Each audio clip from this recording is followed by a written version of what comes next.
voudrait être Paris. Quasiment toutes les villes du monde voudraient être Paris.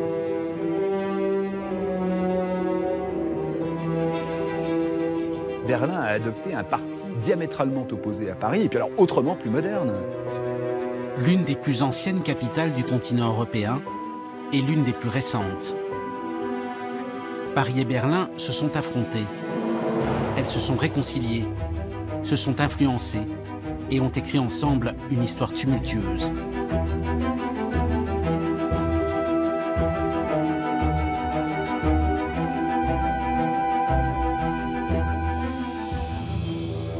Cette compétition a changé le visage des deux capitales et a contribué à construire les deux villes d'aujourd'hui. Voici comment, en 4 siècles, Paris et Berlin ont grandi face à face. L'idée c'était, cette ville est un Eldorado, tu peux te forger une carrière là-bas. Haussmann, c'est le chirurgien fou. C'est un réseau, Haussmann, c'est pas des immeubles autour des rues, c'est tout un système très intelligent, très puissant, très pensé.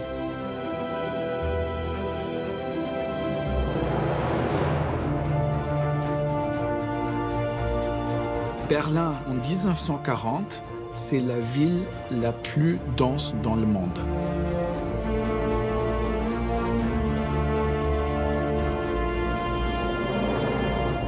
Un de mes amis m'a dit, à Berlin, on peut encore construire le futur, alors qu'à Paris, tout est déjà construit.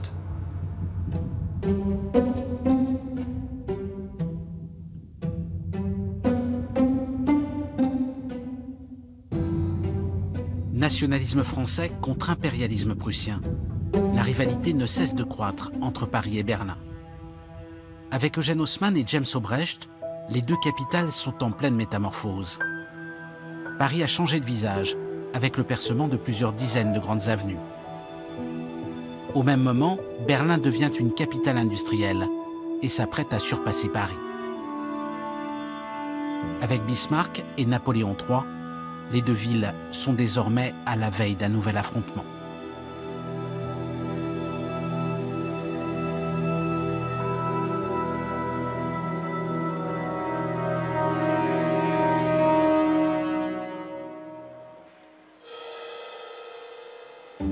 Otto von Bismarck, ministre-président du Royaume de Prusse. En 3 guerres, contre l'Autriche, le Danemark et bien sûr la France, il va créer l'Empire allemand. L'unité allemande, elle sous-entend l'hégémonie continentale de l'Allemagne. Donc à partir du moment où l'Allemagne se pose en puissance hégémonique sur le continent, elle ne peut faire l'économie d'un affrontement avec la France. 1870, 800 000 soldats allemands contre 265 000 Français. En fait, on retiendra de la guerre de 1870 ce qu'on appellera pendant des décennies la bravoure malheureuse. La France a perdu la guerre, certes, mais ses soldats, sur le terrain, ont joué d'égal à égal avec leur vainqueur et lui ont fait extrêmement peur. Et les barbares, pour les Prussiens, c'est les Français. Septembre 1870. Les soldats allemands sont aux portes de Paris.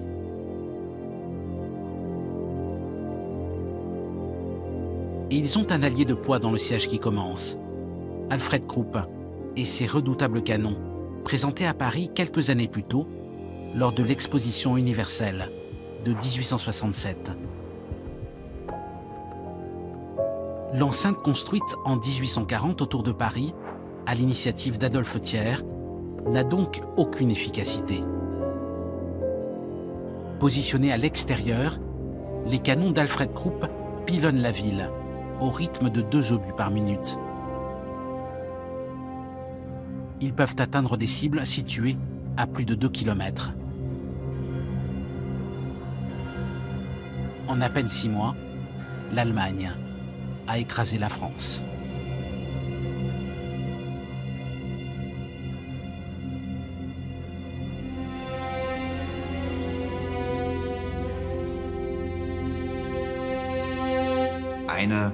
Une des possibilités pour humilier la France était d'aller à l'endroit où se cristallise la grandeur française, c'est-à-dire Versailles. Versailles. Depuis le XVIIe siècle, l'expression de la puissance française sur l'Europe.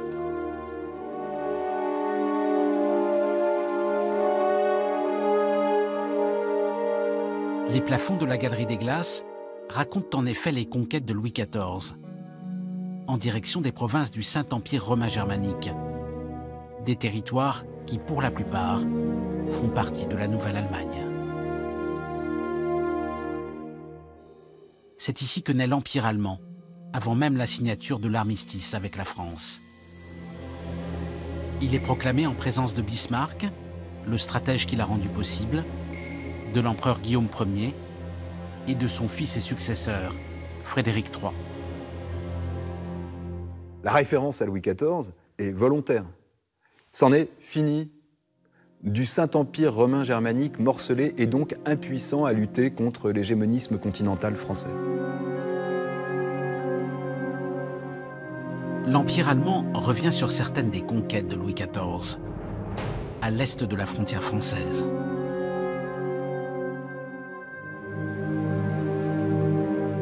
L'Alsace et une partie de la Lorraine ont été intégrés au royaume de France à la fin du XVIIe siècle. Elles reviennent à l'Allemagne 2 siècles plus tard et par cette annexion mettent un point final à la constitution de l'Empire, telle que l'a voulu Bismarck. L'unité est faite. Et une fois que l'unité est faite, il faut bien sûr que dans la capitale de la Prusse, devenue maintenant la capitale du nouvel empire, il y a un certain nombre de bâtiments qui symbolisent l'unité achevée et l'unité gagnée par la victoire.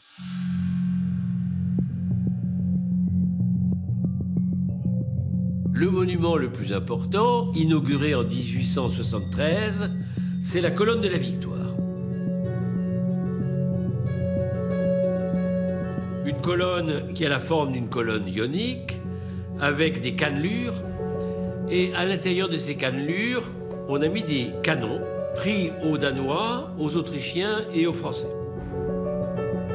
C'est cependant la France, bien plus que l'Autriche et le Danemark, qui tient le premier rôle sur la mosaïque de la colonne de la Victoire.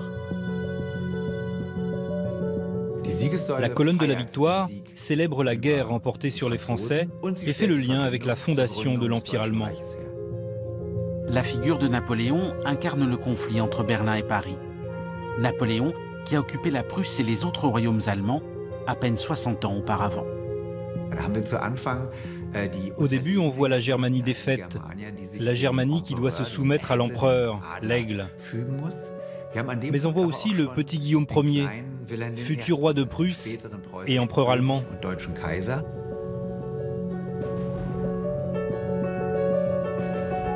Et on voit dans un autre coin l'esprit maléfique, le diable, et le diable a le visage de Napoléon Ier.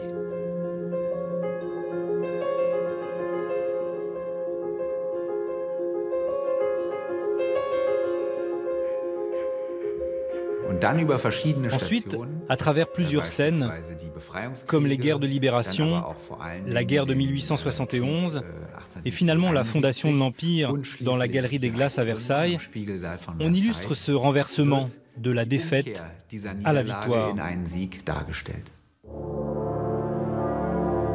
Sur la mosaïque, la figure de Germania symbolise les empires allemands disparus, dont celui de Charlemagne. Le nouvel empire se voit comme leur successeur. Au sommet de la colonne a été placée la statue de la déesse Victoria, la déesse grecque de la victoire. Nul doute à Berlin que l'Allemagne soit installée pour longtemps au premier rang des puissances européennes.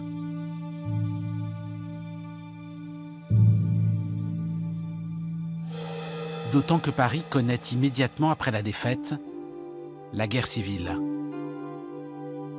2 Frances sont face à face, la France de Versailles et la France de la Commune de Paris. La Commune est une tragédie parce qu'elle survient sous le regard des vainqueurs, que c'est une guerre civile, que des Français tuent des Français, que des soldats français sont libérés de leur camp de détention en Allemagne pour aller tuer d'autres Français, et que cette insurrection va s'achever par un bain de sang, la fameuse semaine sanglante, au cours de laquelle des milliers d'hommes vont mourir, et au cours de laquelle une partie, et sans doute la plus prestigieuse du patrimoine architectural parisien, sera détruite. Dans l'Opéra Royal de Versailles, où sont réunis les députés nouvellement élus, Adolphe Thiers préside le bloc majoritaire. Il veut la paix et accepte de payer les dommages de guerre au nouvel empire allemand. 5 milliards de francs or, un montant considérable. Mais à Paris, on s'y refuse. Les communards ont clairement menacé les Versaillais de mettre le feu à la ville tout entière si jamais ils pénétraient dans Paris. C'était une sorte d'argument jusqu'au boutiste. Si vous essayez de réprimer la commune ne laissera derrière elle qu'un champ de ruines fumantes. Les Versaillais ignorent les avertissements. L'armée prend la capitale. En une semaine, la commune est écrasée. Une semaine terrible qui laisse le cœur de Paris en cendres. L'incendie du château des Tuileries, qui est le plus spectaculaire, parce que c'est évidemment le grand monument manquant aujourd'hui de Paris. Des grandes administrations, le Conseil d'État, la Cour des comptes, des lieux qui représentent la construction de la société bourgeoise comme la Légion d'honneur, des incendies de maisons privées aussi, qui sont contaminés par les incendies. Hein. Il y a eu des grandes destructions rue de Lille, par exemple.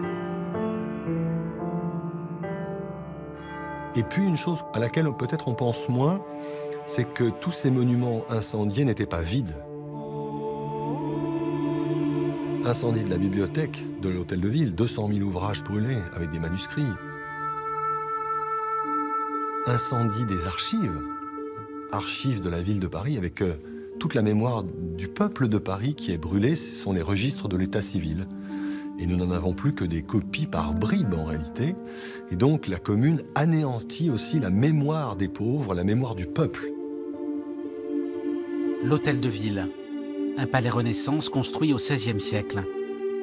La façade sera reconstruite, mais pas les intérieurs, disparus à jamais. Le palais des Tuileries, signé par l'un des plus grands architectes de la Renaissance, Philibert Delorme. Napoléon III venait d'y faire d'importants travaux, le reliant au palais du Louvre. Ses splendeurs sont parties en fumée. Le palais des Tuileries, c'était un des plus beaux, avec le Louvre, c'était le plus beau palais de Paris quand même. C'était la résidence des rois d'ailleurs. Ils n'habitaient pas tellement au Louvre, ils habitaient aux Tuileries. Hein.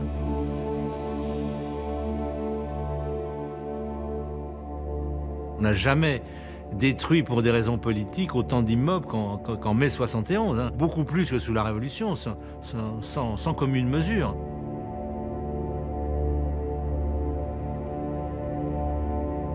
Évidemment, on a essayé de justifier après coup ces incendies en expliquant qu'ils n'avaient été allumés que pour retarder l'avance des armées versaillaises. Mais ça, c'est Marx qui l'a dit 2 mois ou 3 mois après la Commune devant le Conseil de la Première Internationale, mais c'est archi faux.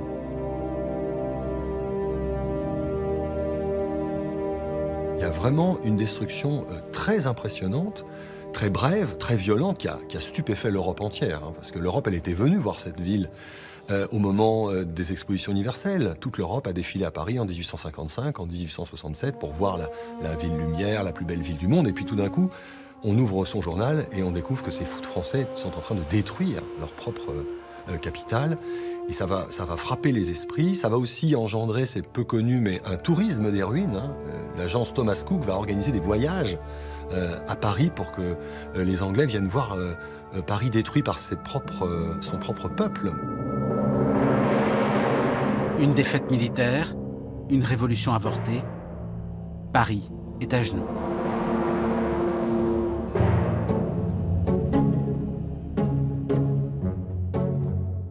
Berlin, en revanche, est à la parade. C'est l'époque des Guillaume, le grand-père et le petit-fils. La capitale de la Prusse devient la capitale de l'Empire allemand.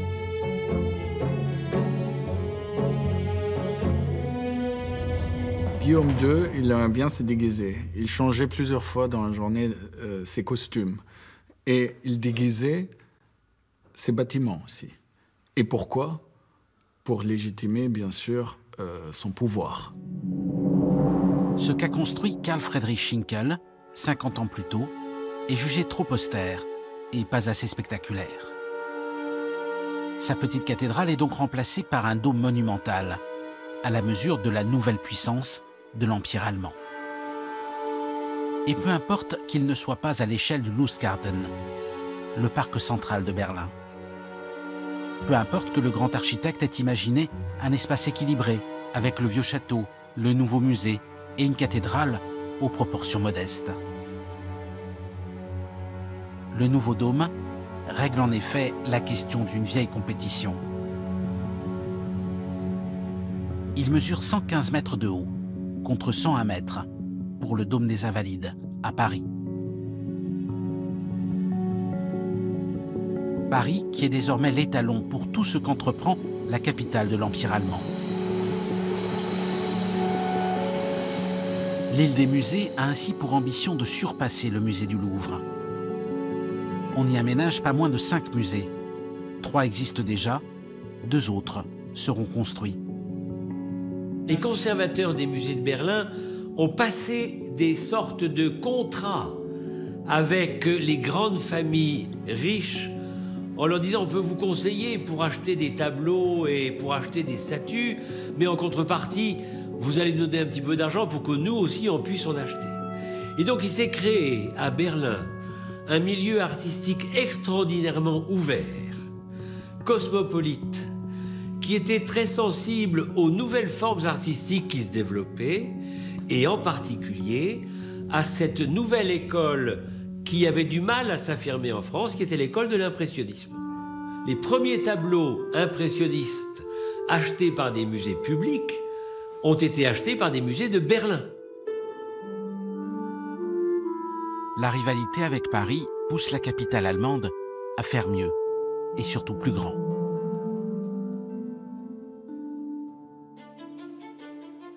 Le Reichstag est un palais aux immenses proportions. Rien à voir avec le petit palais Bourbon à Paris.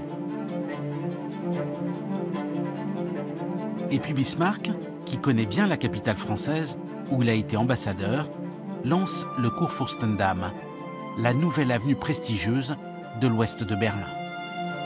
Et ce Kurfürstendamm est une reprise des Champs-Élysées, mais en plus grand. Et comme cette avenue n'a pas d'histoire, on en crée une, avec l'église du Souvenir que Guillaume II fait construire en l'honneur de son grand-père, Guillaume Ier.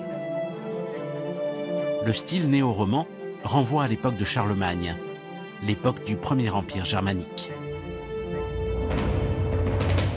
Sur cette avenue, les façades sont surchargées pour exprimer la nouvelle richesse d'une bourgeoisie dont la fortune explose avec l'unité allemande. Maintenant, on prend n'importe quel style de l'histoire et on peut même les mélanger au sein d'un seul bâtiment. Ce qui était très à la mode à l'époque, c'était par exemple le style chinois, un style oriental.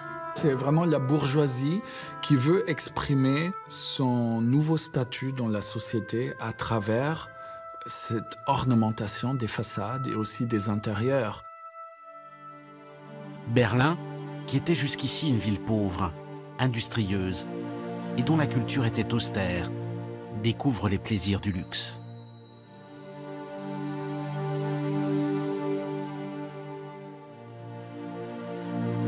C'en est fini de la ville du milieu du 19e siècle, lorsque toutes les classes sociales habitaient les mêmes quartiers et vivaient dans les mêmes types d'immeubles, les Mietskasernen, les casernes à loyer.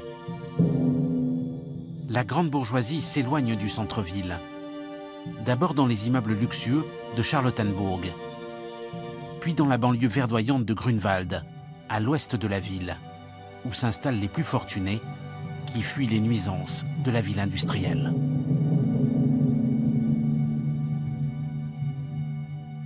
À Berlin, comme à Paris ou à Londres, les fumées qui sentent mauvais vont en général vers l'Est. Et n'oublions pas que Berlin était devenue à ce moment-là la première ville industrielle de l'Allemagne.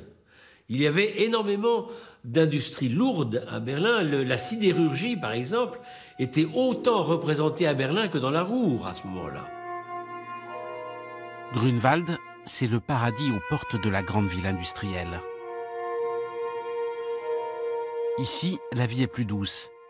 Les tensions sociales n'ont plus lieu d'être et les tensions raciales s'évanouissent.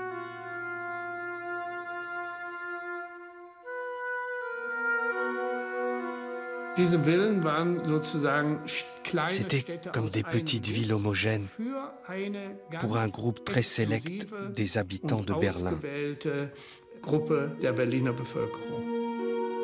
Il faut ajouter à cela qu'évidemment, dans ces lotissements, et c'était l'un des avantages, le fait d'être juif n'avait plus d'importance.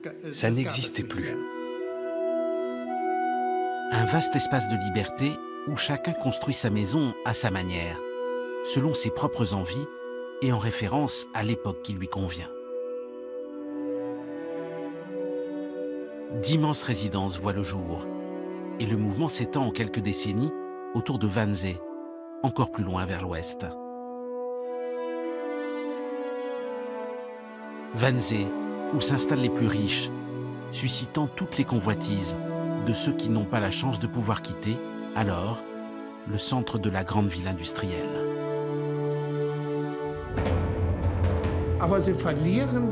Ils perdent le contact avec la vie réelle, les rencontres, les contraintes, les nouveautés, les tensions urbaines. Et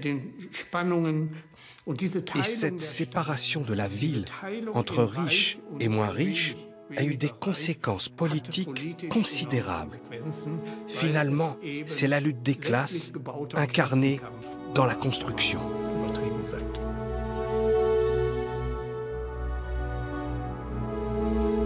Dans ce grand mouvement vers l'ouest, Berlin prend exemple non plus sur Paris, mais sur Londres.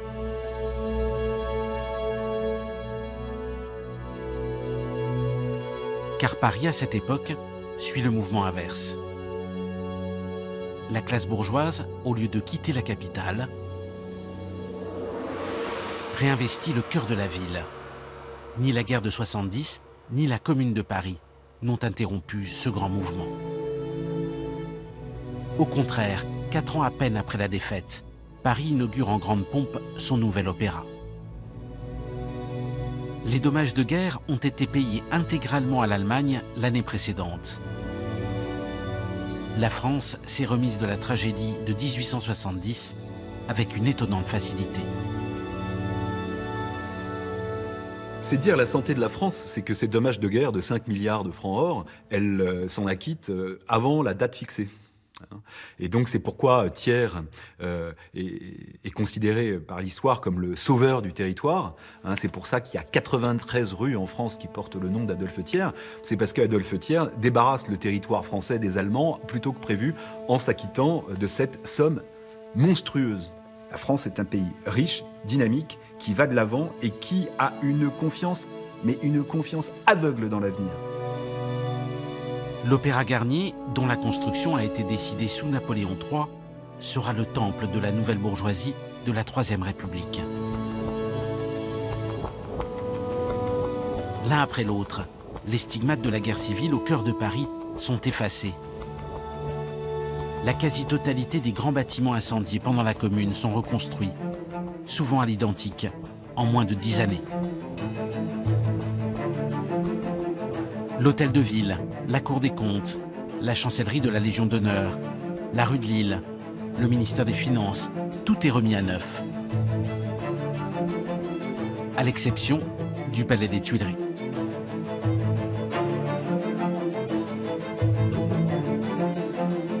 Il aurait été possible de le restaurer. Le Palais des Rois et des Empereurs est pourtant détruit par la Nouvelle République, qui veut faire de ce passé table rase. il était clair que techniquement, ce n'est pas un problème. Il y avait des pierres calcinées, il y avait une structure qui avait résisté, il fallait refaire beaucoup d'éléments, hein. Mais la jeune République, qui avait fait du président de la République un personnage fantoche, qui n'avait pas de rôle majeur comme nous le connaissons dans la Ve République, n'avait pas besoin d'un palais. On l'a mis dans un hôtel particulier, très peu visible monumentalement. Ce qui est visible, c'est l'hôtel de ville, reconstruit, et le Parlement sur la place de la Concorde. Ce sont les vrais lieux de ce nouveau pouvoir républicain. Le président est un aspect du décor, et certainement pas dans le château des Tuileries reconstruit. Donc le régime républicain a signé en fait son installation spatiale par ce vide monumental. À la place de ce grand lieu de pouvoir, il n'y aura plus désormais que le grand vide du jardin des Tuileries. Une manière de signifier que les régimes précédents appartiennent désormais au passé. La France nouvelle préfère regarder l'avenir et l'exprime à travers l'organisation des expositions universelles. 3 expositions se succèdent, une tous les 10 ans. 1878, c'est l'exposition qui témoigne des forces recouvrées de la patrie vaincue. Hein. Manière de dire au monde, voilà, nous nous sommes redressés et désormais il va falloir à nouveau compter avec nous. 1889, c'est l'exposition qui démontre le triomphe de la République. Paris est la ville du mouvement perpétuel, la ville moderne, la ville lumière par excellence, et c'est le phare de la civilisation. Et ce que dit 1900, c'est Paris est le phare de la civilisation. On croyait la France vaincue, humiliée, épuisée. Paris revient aux yeux de tous comme la capitale d'un pays inventif, qui semble déjà vouloir prendre sa revanche. En à peine 40 ans, Paris a opéré une profonde mutation. D'une ville archaïque, trop petite et trop dense pour aborder les défis de son époque, elle est devenue une métropole européenne et une capitale industrielle de premier plan. Et elle s'est faite une spécialité. Les industries du luxe, bien sûr, mais aussi les industries d'avenir. Dans Paris intramuros, il y avait Citroën, il y avait Delahaye, il y avait Rosengart, il y avait Panhard et Levasseur. L'industrie de la carrosserie de luxe en France détrône l'Angleterre, détrône l'Allemagne, si bien qu'en 1880, une voiture de luxe sur 2 exportée dans le monde est une voiture française. Dans le 15e arrondissement, il y avait des fabriques de dirigeables, les premières fabriques d'aéroplanes, les frères Farman, Voisin. Donc c'est une ville très industrielle, comme par exemple les Berlin. La population de Paris suit l'expansion industrielle. 1 900 000 habitants après la guerre de 1870, 1 million de plus en 1913. Mais à Berlin, où la croissance industrielle est encore plus rapide, le rythme est encore plus soutenu. Tous les 10 ans, la ville compte 300 000 habitants supplémentaires.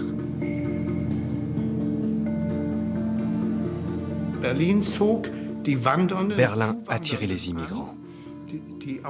L'idée c'était, cette ville est un Eldorado, tu peux te forger une carrière là-bas. Il y a des possibilités, il y a une telle expansion, il y a tellement de changements quantitatifs que cela ouvre des horizons.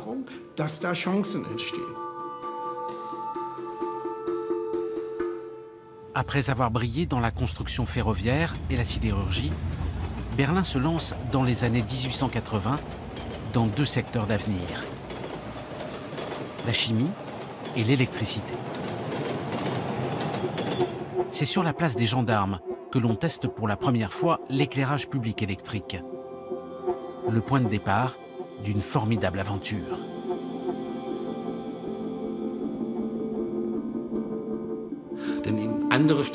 Les autres villes à cette époque-là étaient éclairées au gaz, et à Berlin, on a rendu possible d'éclairer tout un quartier avec de la lumière électrique, qui était beaucoup plus puissante, continue et finalement aussi moins chère.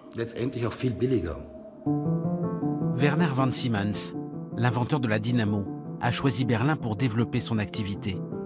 De même que Émile Rathenau, le patron de l'AEG, qui rachète le brevet de l'ampoule électrique à Thomas Edison, à New York.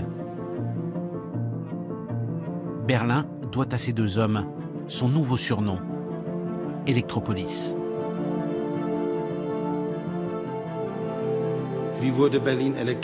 Comment Berlin est-elle devenue Electropolis? Des entrepreneurs ont compris les possibilités que cette époque leur offrait. Et c'est ainsi que Siemens s'est spécialisé dans la fabrication des turbines électriques et est devenu rapidement leader mondial. Il l'est d'ailleurs toujours en partie aujourd'hui. Et que l'AEG a travaillé pour améliorer la lumière électrique avec de meilleures ampoules. Mais l'histoire ne s'arrête pas là.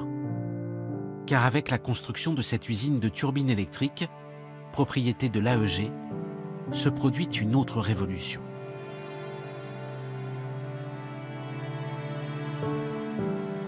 L'AEG recrute en effet Peter Behrens, architecte de grand talent, comme conseiller artistique de l'entreprise.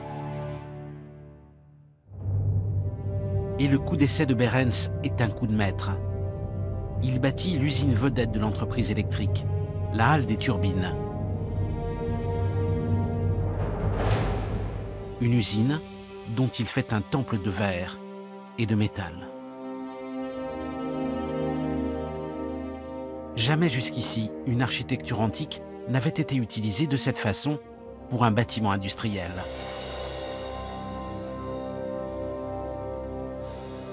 De ce temple consacré aux ouvriers et à la puissance industrielle de Berlin, date la naissance de l'architecture moderne.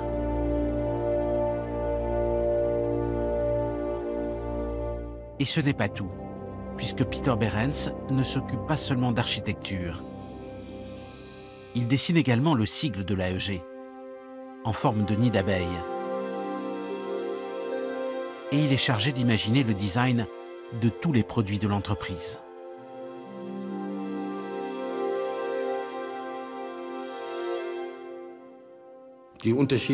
Toutes sortes de moteurs, des lampes, des objets d'électroménager.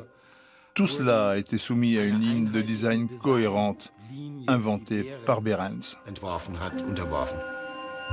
Peter Behrens est ainsi le premier à réfléchir à la forme des objets industriels et à la façon dont il faut adapter leur apparence à leur fonction.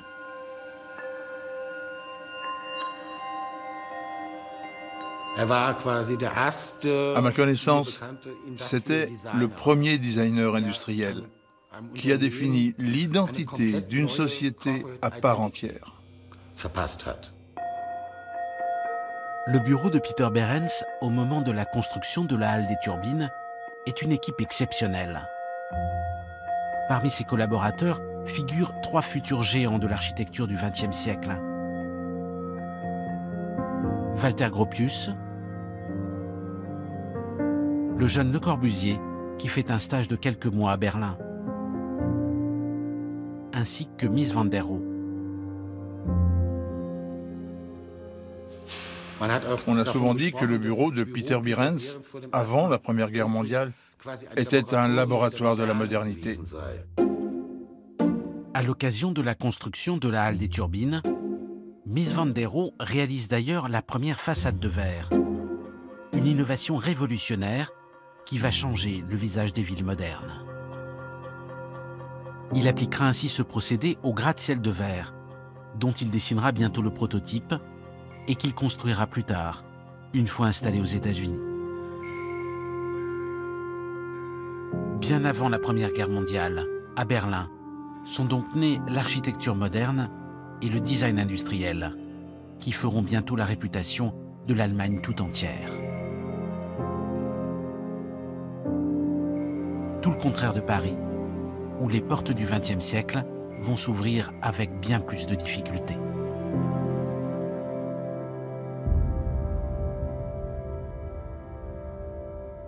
Le plan d'Haussmann a une telle force que lorsque la Troisième République est arrivée, il y a eu des phénomènes nouveaux. La démocratie avec le suffrage universel masculin, la presse enfin libre, à partir de 1901 les associations, la loi des associations, donc tout ça crée un nouveau climat. Donc évidemment, on ne fait plus tout à fait ce que faisaient Napoléon III et Haussmann. Mais comment faire différemment? C'est impossible. Parce que Haussmann a lancé beaucoup de chantiers, mais il ne les a pas terminés. Après la guerre de 1870, la capitale française passe 20 ans à percer de nouvelles avenues. 20 ans à terminer ce que Napoléon III et Haussmann avaient commencé.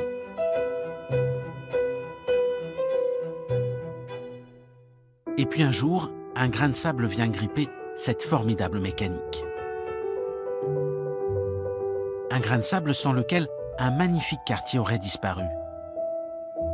Et l'Académie française aurait sans doute été amputée. La rue de Rennes est la première avenue qui se soit heurtée à une opposition insurmontable. La rue de Rennes, qui commence sa course à la gare Montparnasse, qui arrive boulevard Saint-Germain et qui s'arrête. L'administration décide pourtant que la rue de Rennes doit dépasser le boulevard Saint-Germain et continuer sa route jusqu'à la Seine. Et peu importe que pour y parvenir, il faille sacrifier ce très beau quartier. Et progressivement, l'idée de terminer la rue de Rennes va devenir insupportable. Comment oserait-on démolir ce merveilleux quartier de la rue Jacob, de la rue Bonaparte, ces petites rues merveilleuses qui aujourd'hui sont peuplées d'immeubles du XVIIe et du XVIIIe siècle? Dans les journaux, les intellectuels, les photographes, les académiciens, tout le monde dit « mais attendez, ce très beau quartier doit subsister ». Et l'administration n'a pas réussi à acheter le plus possible de maisons sur le tracé pour pouvoir enfin tracer. Donc tout était préparé, et pourtant, là, il y a un arrêt, le système haussmannien trébuche. Vestige de ce premier échec, la rue de Rennes commence au numéro 48. À cet endroit s'est arrêté le grand projet d'Haussmann et de son successeur, Jean-Charles Alphand.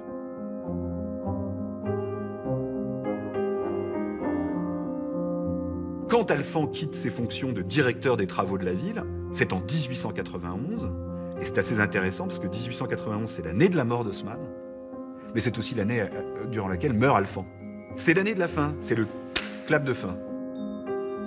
La démocratie et l'essor de la grande bourgeoisie ne sont plus compatibles avec les immeubles haussmanniens, que l'on compare désormais dans la presse à des soldats à la parade.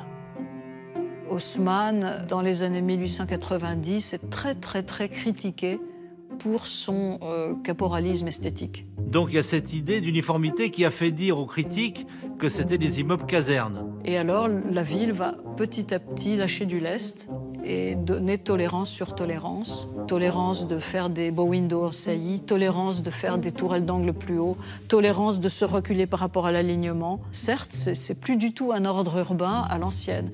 De ce point de vue-là, il y a une grande fracture entre Haussmann et l'esthétique post-haussmannienne.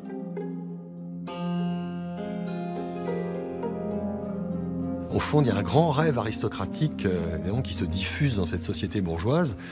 Et alors, comme il y a beaucoup de bourgeois, il y a beaucoup d'immeubles très riches, et les alignements successifs de ces richesses produisent une vision gargantuesque de la ville qui va, vous le savez, se retourner contre cette architecture qui va tout d'un coup devenir, pour les théoriciens du mouvement moderne, l'horreur absolue. Et Le Corbusier, le Bauhaus vont construire un discours qui est anti-décor. Mais pour l'instant, l'heure de la façade dépouillée n'est pas encore arrivée. Bien au contraire, on lance en 1898 le concours des façades. On veut à présent de la couleur. On apprécie les matières nouvelles, émaux, métaux, céramiques. On veut des formes novatrices, des jeux de lumière, des reculs et des avancées. On aime les références aux périodes anciennes, au grand style de l'histoire de France. Et puis on est curieux des techniques d'avenir. Avec cet immeuble de la rue d'Anton, primé par le concours des façades, en 1903, le béton armé fait son entrée au cœur de Paris. Son propriétaire, François Hennebique, est l'un des pionniers de cette méthode de construction révolutionnaire.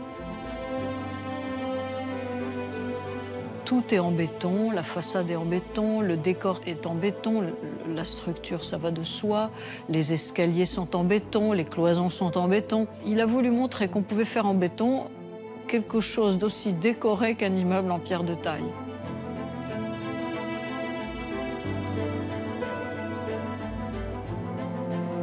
Mais si Paris est en avance en matière de béton armé, le mérite en revient surtout à Auguste Perret.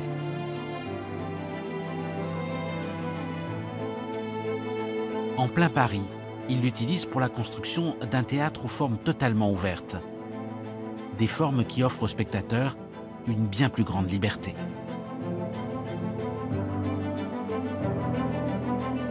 Le théâtre des Champs-Élysées est celui de l'avant-garde de la danse et de la musique. Et l'Art déco y fait une entrée remarquée. Le béton armé, avec ses grands arcs, quasiment comme une structure de pont, va permettre de libérer complètement l'espace de la salle. Et donc on a une salle qui ressemblerait plus à ce qui est devenu l'architecture des cinémas. Un grand parterre en pente et 1 ou 2 grands balcons au-dessus sans aucun poteau. Mais le théâtre des Champs-Élysées ne reçoit pas l'accueil qu'il aurait mérité. Le dépouillement de sa façade fait en effet l'objet d'un rejet unanime, car il rappelle aux critiques de l'époque l'architecture de l'adversaire allemand. On ne mesure pas l'innovation qu'a permis le béton armé, on ne regarde que la question esthétique, le problème d'une façade que l'on considère comme trop rigide, trop proche de l'architecture allemande. Donc on va parler d'architecture Bosch, à l'époque où on est vraiment dans un affrontement franco-allemand systématique. Ça apparaît comme une modernité qui pourrait être étrangère parce que l'Allemagne est le pays moderne. Quand est inauguré le théâtre des Champs-Élysées, à la veille de la guerre de 14, le divorce entre Paris et Berlin n'est pas seulement politique. Il est également esthétique et culturel.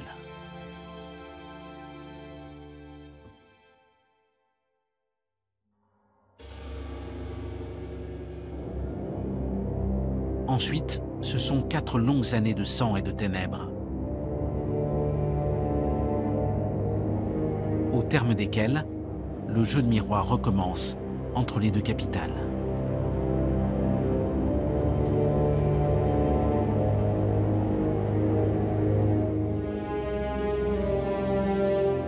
« 1918.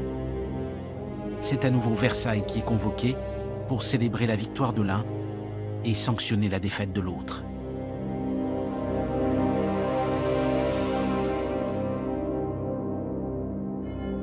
Versailles et sa galerie des glaces qui rappelle les victoires de Louis XIV sur le Saint-Empire romain germanique et les petits royaumes allemands.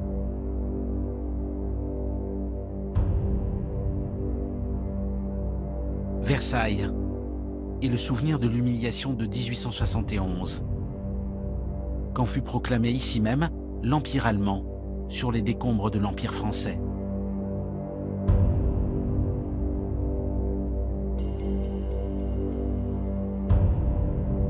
Sur cette table est signé le 28 juin 1919 le traité de Versailles.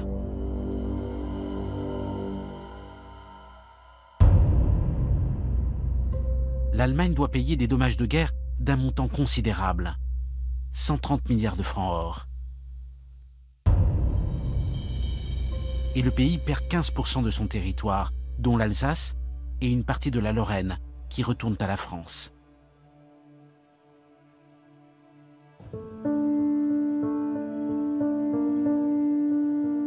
Dans la galerie des glaces, ce jour-là, Berlin est à genoux et Paris est triomphant.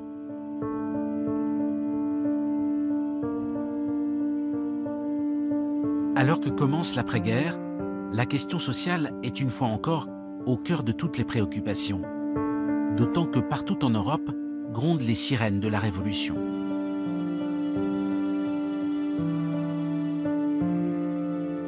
En 1918, Paris dépasse les 2 800 000 habitants et la ville surpeuplée a un besoin urgent de nouveaux logements. Si Paris s'est débarrassé du choléra grâce aux égouts d'Haussmann, un nouveau fléau s'est installé qui est la tuberculose, qui est un des fruits de cet entassement de population et de cette surdensité.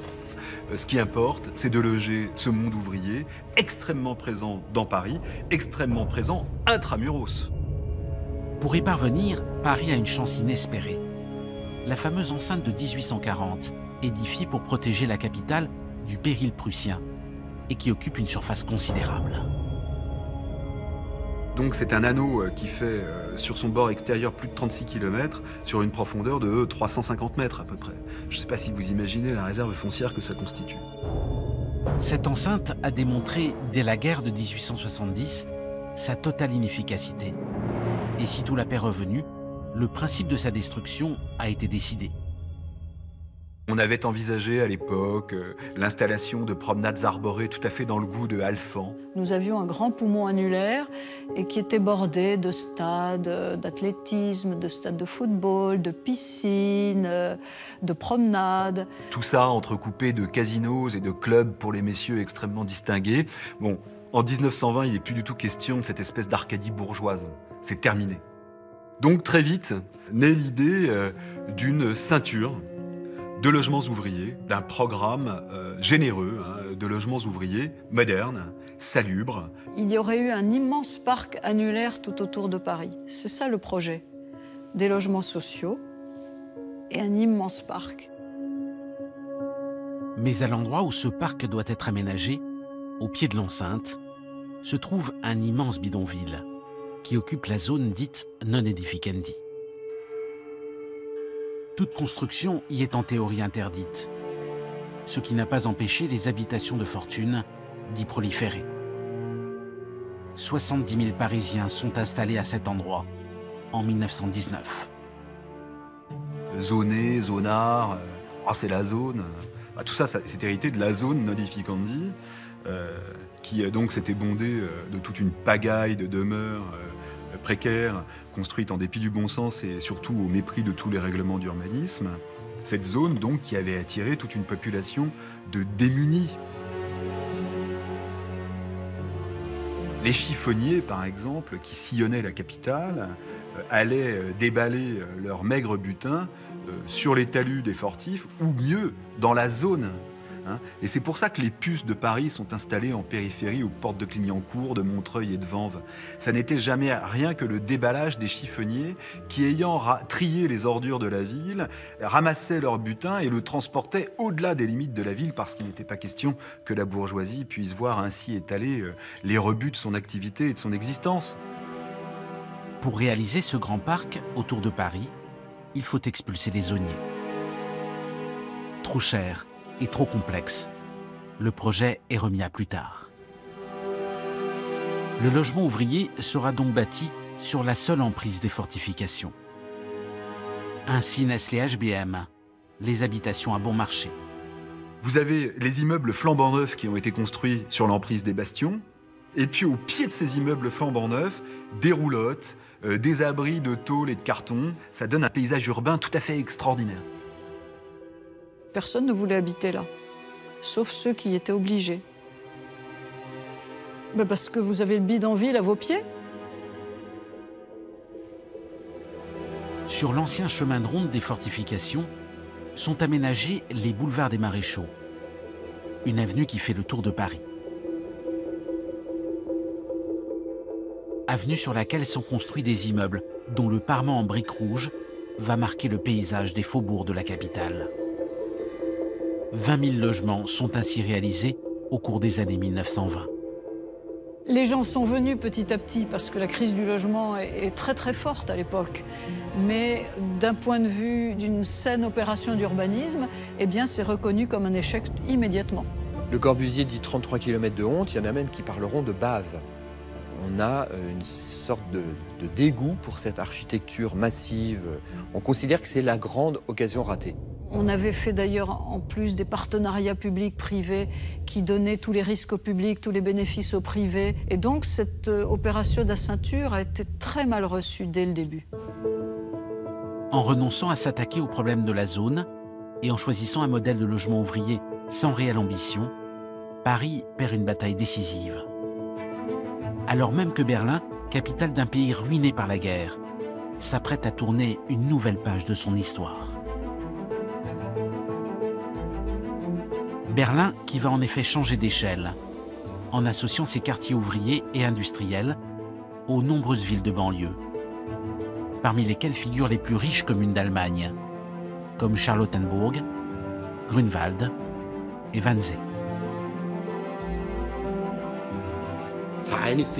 Berlin va fusionner avec 7 autres grandes villes voisines, devenues de véritables métropoles, ainsi qu'avec environ 12 petites communes pour former le Grand Berlin en 1920.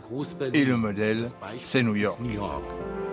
La ville double sa population et approche à présent les 4 millions d'habitants. Jusqu'ici une ville pauvre, elle s'est donné les moyens financiers de se transformer profondément. On va prendre en considération le territoire de Berlin jusqu'à Potsdam et encore au-delà de ça même. Et on va essayer de faire des projets à cette échelle-là de la ville. C'est-à-dire qu'on n'est plus à une échelle urbaine, mais on est à une échelle territoriale. Là où Paris a échoué, Berlin va réussir de manière éclatante. La ville va inventer un logement ouvrier de grande qualité et une architecture parfaitement adaptée aux défis du XXe siècle. Avant que l'Allemagne ne se livre finalement au pire des totalitarismes.